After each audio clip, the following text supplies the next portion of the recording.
Welcome to VHS Voyage, where we're on a journey to find, watch, and discuss movies on VHS we've never seen or never knew existed. I'm Matt. I'm Devin. Today's episode, we're going to talk about Flash Gordon.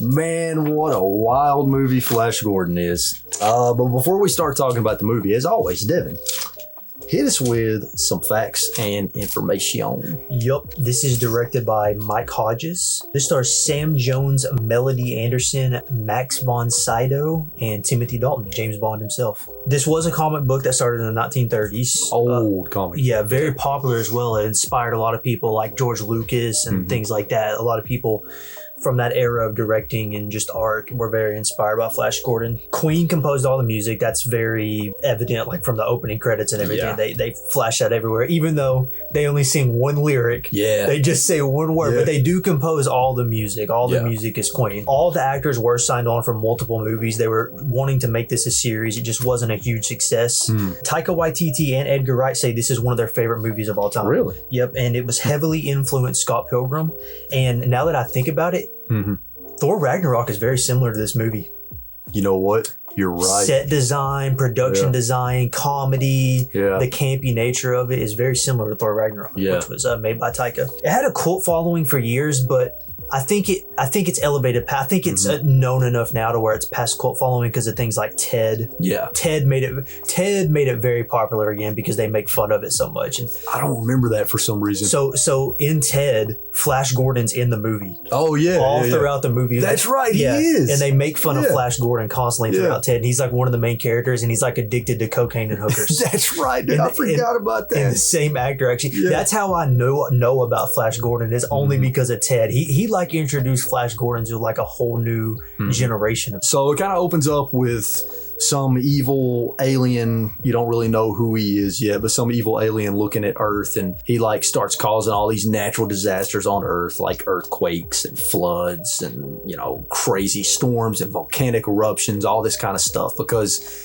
he's kind of torturing the planet before he ultimately destroys the planet, because that's just what he likes to do for fun sometimes, apparently. You see our hero in the movie, Flash Gordon. He's, you know, traveling with his travel agent on a plane. You find out he's a quarterback for a football team. I can't remember. New York Jets, bro. New York Jets. He's the quarterback for the New York Jets. Yeah. That's amazing. Yeah. They're flying in the plane. Sky turns red with a large cloud, and like all this crazy shit's happening, and like the pilots of the plane, they like, I guess the windshield cracks open and they get sucked out or something. So Flash Gordon and Dell try to like maneuver the plane and land it, and they end up crashing into this scientist's place. And this scientist, his name was Dr. Zarkov. He's actually figured out sort of figured out what's causing all the natural disasters. He knows it's some kind of like alien or some kind of being that is causing all this. He like forces his partner at gunpoint. He's like, "You're gonna get in this rocket with me, and we're gonna go up into space, and we're gonna try to stop this." And his partner's like, "F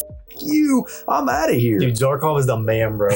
This movie is insane. He forced a man at gunpoint to get to a rocket and go fight an alien in space. I'm not going up in that. I can't handle the capsule alone. Well, you better try.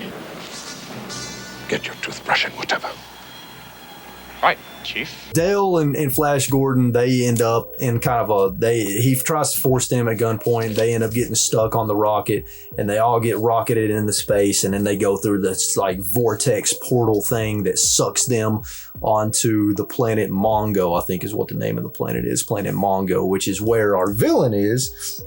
And our villain's name is Emperor Ming, and he's the guy on the front of the tape here. He's just this evil, sadistic emperor that just likes to torture and destroy planets. He's awesome, bro.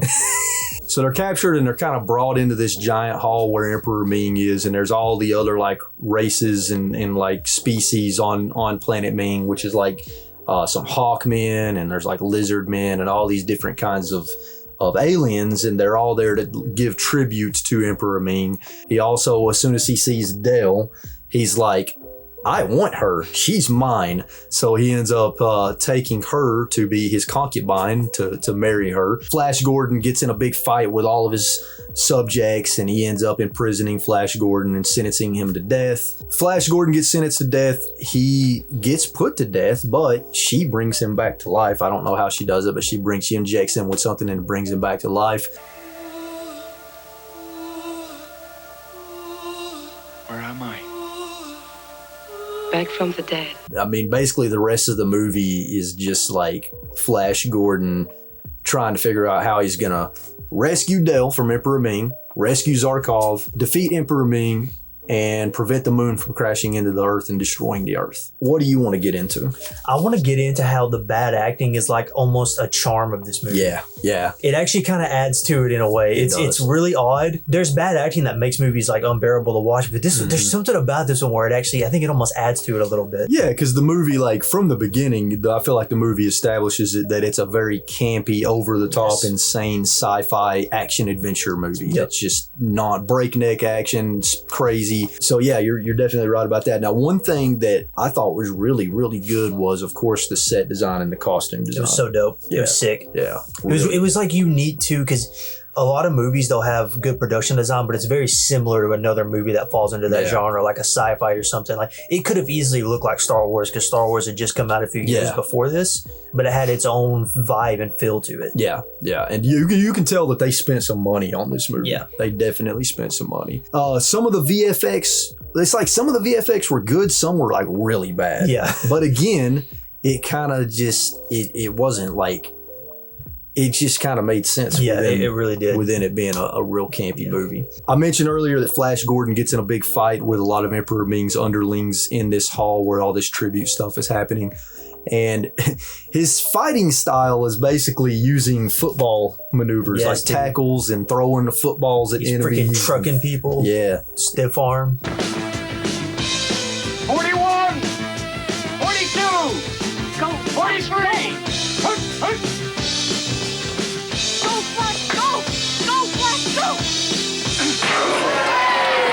Okay, I want to ask any Jets fans out there. There's got to be at least one Jets fan, because the Jets are infamously known for just having horrible quarterbacks. Do y'all like sit there at night and dream, if only we had Flash Gordon? Bro, we could have had Flash Gordon over Sam Darnold, Zach Wilson, and Mark Sanchez. I know that they sit there and think that. After he got back to earth, after doing what he did, oh my God, he went straight up Patrick Mahomes. Straight up Patrick Mahomes. He f***ing killed everyone. So there's a scene where Flash Gordon and Ming's daughter go to some part of the planet where there's these like tree people, and like her husband is there, and there's some kind of like initiation happening where they got to stick their arm in a stump where some alien creature will sting you and kill you. But before they do the initiation, they're grabbing a stick and they're going with this stick like very vigorously. And Ming's daughter, she looks at it and she very like sensually says, "I love initiation." Like it's almost like the movie knew that it looked like they were masturbating. I'll let you talk about that one. I'm not digging into that one. I love initiations.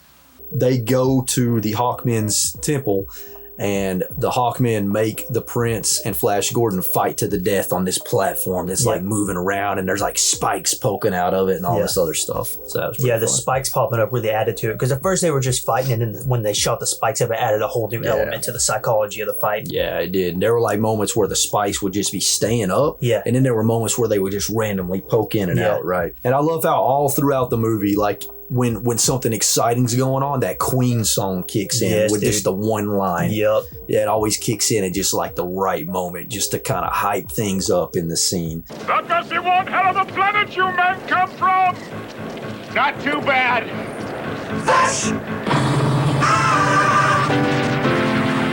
Flash Gordon and Dale all throughout the movie, they're just like, they're like falling in love so fast and acting like they've known each other all their life. Dude, at one point they're like, as soon as we get back, let's start a family. Yeah.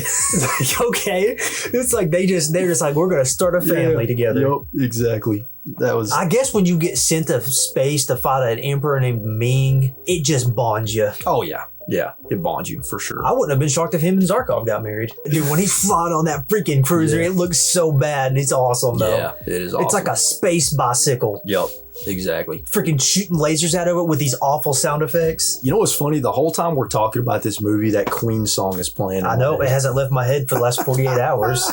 And I don't mind it. Yeah.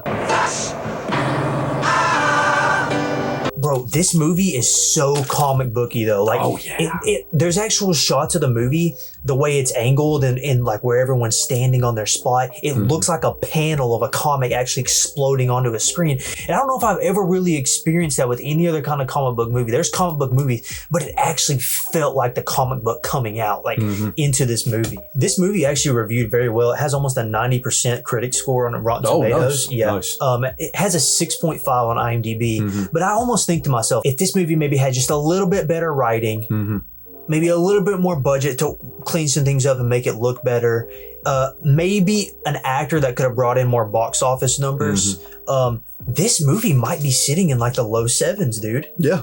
Like, yeah, I legit think it could be sitting in the low 7s. And I want this world expanded on because there was actually so much lore in here. Like, the initiation stuff, like who is Ming? Where does he come from? Yeah.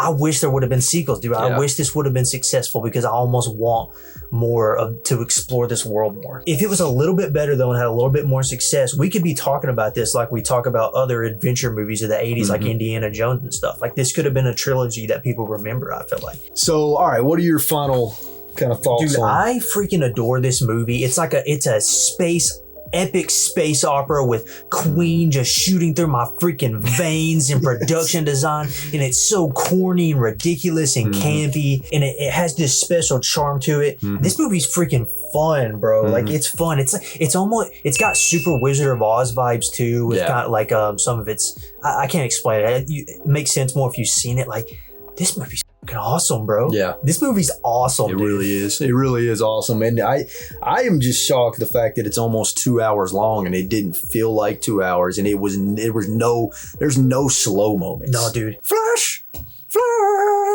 savior of the universe.